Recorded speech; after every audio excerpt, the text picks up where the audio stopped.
자, 짜투리 시간을 활용해라. 그래서 지하철, 버스 이동 시간, 출퇴근 시간, 학원 오가는 시간, 걷기 운동하는 시간, 커피 타임. 그래서 저는 아침에 직장을 출근을 해야 되니까 아침에 일어나자마자 저는 이제 옥상으로 먼저 올라갔죠. 그러면 그 전날 제가 이렇게 암기 카드를 정리를 해 놓은 것을 이렇게, 그죠? 여기 지금 이제 포소화 설비 수동식 기동 장치라고 써 있는데, 그럼 이 정리를 한 것을 이 메모리 카드를 가지고 스마트폰과 함께 옥상에 올라가서 이 부분을 5분에서 10분 정도를 녹음을 하는 거죠. 반복해서. 그러니까 한 번 녹음하는 게 아니고 계속 수동식 기동장치에 대한 그것을 계속 1번부터 5번까지 있다. 1번에서 5번, 다시 1번에서 5번, 다시 1번에서 5번 계속 그렇게 해서 얘를 한 10분 정도 녹음을 하고, 그러면 이게 한 개가 녹음이 됐죠. 그러니까 하나의 화재 안전 기준을 아까 말한 1번부터, 그죠? 쭉 해서 5번까지 있다.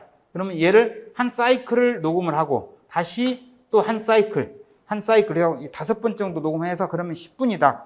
그러면 이번에는 이제 약간 템포 스위치 설치 기준이다. 그럼 그것도 똑같이 이렇게 5번 이상 한 다음에, 그러면 10분이면 20분이죠.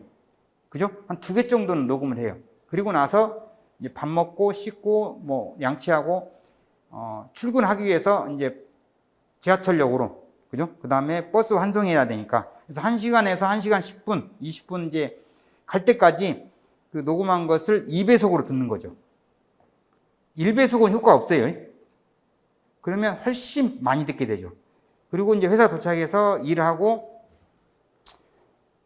저 같은 경우는 이제 엘리베이터 또는 제가 움직이는 동선에다가 근무할 때 동선에다가 이제 옥내 소화전이다. 그럼 거기 이제 비상 콘센트 함도 있잖아요. 그럼 비상 콘센트 설치 기준. 그리고 엘리베이터 입구에다가는 비상용 승강기 설치 기준. 그래서 컴퓨터로 조그마한 글씨로 자판으로 딱 쳐가지고 제가 움직이는 동선마다 다 이렇게 계속 상기시키게. 그래서 저는 아침부터 시작을 해서 저녁 퇴근할 때까지, 갈 때 1시간, 올 때 퇴근할 때 1시간, 그리고 회사에서 점심 먹고 바로 짬 해서 1시간 정도, 그리고 5분, 10분 짜투리 시간, 커피 타임 하면서 이런 부분들을 해서 하루에 3시간 정도 확보하면, 퇴근해서 저녁 먹고 도서관에서 4시간 정도 공부하면 7시간 확보가 되는 거죠. 근데 우리는 이제 이렇게 생각을 많이 하죠. 이렇게 이동하는 시간, 출퇴근 시간, 학원 오가는 시간, 이런 부분은 사람들이 생각을 안 해. 또 실제 공부도 안 해. 여러분들이 학원 여기 오실 때 뭐 암기하고 오신 분 손 들어보세요. 저기 부장님 암기하고 오셨대. 이렇게, 그죠? 요거 보고. 그러니까 이런 시간들을 여러분들이 날리면서, 그러니까 우리 그 고정관이 뭐냐면, 내가 퇴근한 다음에 집에 도착해서 밥을 먹고 이제 양치하고 좀 뭐 텔레비전 볼 거, 야구도 볼 거 좀 보고 영화도 좀 보다가 이제 도서관에 가서 그때 공부를 3시간 했다. 그럼 그것만 3시간 생각하는데 안 되죠. 아침에 일어나는 순간부터 공부는 시작된 거죠. 그죠? 그래서 밥 먹으면서 계속 이거 보는 거죠, 눈으로. 그래서 이 짜투리 시간 개념이 여러분들 속에, 머릿속에 정립이 안 되면 힘듭니다. 앞에 계신 관리사님 아시겠죠? 그렇게 하게 되면 생각이 달라져요. 그리고 누구하고 잡담하는 것도 이제 그때는 부담스러워. 왜? 합격을 해야 되기 때문에. 그죠? 약간 좀 미쳤다라는 그런 저 친구 말이야, 뭐 물어보기만 하면 화재 안전 기준만 얘기해. 건축법만 얘기해. 약간 조금 소방에 좀 미쳤다. 그런 말을 여러분이 들을 수 있어야 돼. 두 번째, 책을 단권화 하라. 여러 권을 습득하려 하지 말고 먼저 한 권을 정복해야 되죠. 한 권을 완전히 마스터해야 되죠. 한 권을 완전히 내 것으로 만들어라. 즉, 요게 지금 화재 안전 기준이다. 그럼 화재 안전 기준, 이게 이제 암기 카드가 한 권이 되는 거죠. 책을 여기다가 그대로 옮겨 놓는 거죠. 그래서 거기 있는 책을 완전히 한 권으로 마스터하는 거죠. 그래서 얘가 처음부터 끝까지 제가 400개를 정리를 했다 그러면 처음부터 끝까지 이거 보는데 6개월이 걸렸다. 두 번째 볼 때는 4개월, 세 번째 볼 때는 2개월, 네 번째, 다섯 번째 볼 때는 1개월 15일. 그래서 합격할 때쯤 되면요, 하루에 이렇게 많은, 그러니까 제가 암기 카드가 8권 정도 있었는데 그것을 하루에 다 보죠. 처음부터 하루에 다 못 봅니다. 근데 이게 쌓이다 보면 계속 보니까 나중에는 다 말할 수도 있고, 그죠? 그래서 템포 스위치 설치 기준 세 번째가 이렇게 나와 있잖아요. 템포 스위치 사용되는 전기배선은 내화 전선 또는 내열 전선으로 사용할 것, 이렇게 돼 있잖아요. 그러니까 그런 것들이 제가 계속 암기했던 게 지금 나오는 거예요.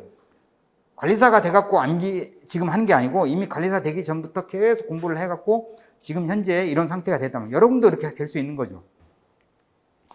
자, 기출문제를 분석하라. 그래서 출제의 빈도, 경향, 출제의 방향을 파악할 수가 있죠. 그죠? 그래서 출제의 빈도라는 것은 예를 들면 CO2 소화 설비에 CO2 분사헤드 설치 제외 장소가 4가지가 있죠. 4가지. 그죠? 근데 얘가 방리나전이죠. 방리나전. 그죠?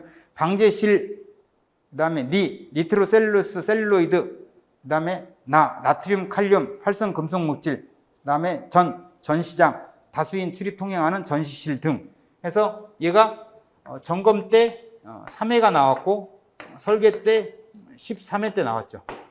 그래서 설계를 안 보시는 분도, 점검만 보시는 분도 이 설계 때 나온 거는 점검 때 또 나오기 때문에, 그죠? 반드시 정복을 하셔야 되죠. 그래서 출제 빈도하고 경향, 방향을 파악하신 분들은 어떻게 문제가 나올지 예상이 되죠. 그때는 이제 여러분들이 보입니다. 출제가 어디가 될지 보여. 이거 얘기한 거죠. 그죠? 그런데 설계 때 또 나왔죠. 그죠? 이산화탄소 분쇄헤드 설치 제외 장소다. 자, 방지실, 제어실 등 사람이 상시 근무하는 장소. 이때 분사헤드를 여기는 설치하면 안 된다 이거죠. 두 번째는 니트로셀룰로스 셀룰로이드. 자기 연소성 물질이죠. 근데 실제 이게 1차 위험물에서는 자기 반응성 물질 해서 얘가 오류죠. 그죠? 위험물에서는. 근데 화재안전기에서 뭐라고 했어요? 자기 연소성이다. 아, 그러니까 위험물에서는 자기 반응성 물질로 명칭이 되어 있지만 화재안전기에서는 자기 연소성이라고 표현을 하는구나.